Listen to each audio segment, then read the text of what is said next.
Kuyintokozo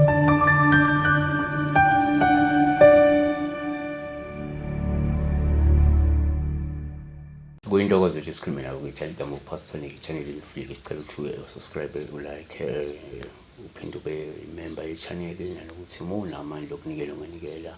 Sibheka la iphupho lika-user. User-ke naye ukhona la ku-comment section ku-YouTube. Uthi-ke sawubona, ngicela ukubuza ngabe kushona uphupha ushayela imoto emhlophe ihamba kahle kodwa emuva reverse, ngiyabonga. So angawuze-ke ukuthi-ke methi ihamba kahle kanjani imoto yemuva yela ngafanele khona. Kodwa-ke akukase kwaba uphawu oluhle uma imoto ihamba iye emuva kunokuthi iye phambili. Lokho kungasho ukuthi one, uma uphupha imoto sithele njengophawu lophuma ishesha, ngoba lusho ukuthi noma lishukoma nokungabi nenqubekela lokungaqhubeki kwempilo ngendlela elindelekile nefanele, yabo.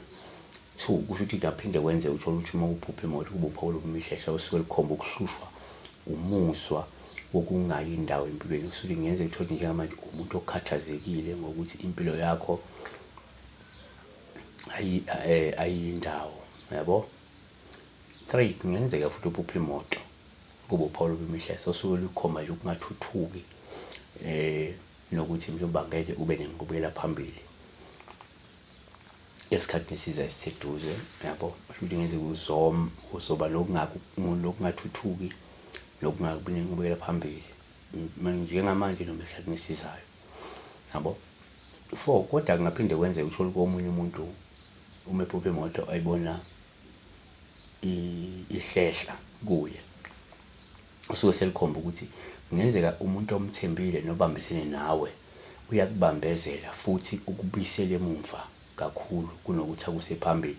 Kungenzeka uthole ukuthi impilo yakho ayiyi phambili ngenxa yomuntu omthembile noma ubambisene nawe, yabona. Kungenzeka ubuyele emuva noma njengamanje kunalomuntu okubuyisela emuva yabo, kulokuthi akuse phambili empilweni ophila naye wena, yabo. Noma-ke ngaba into abathakathi asuke bekubuyisela emuva empilweni through igadlo phela, yabo. Siyabonga kakhulu-ke. Blessed.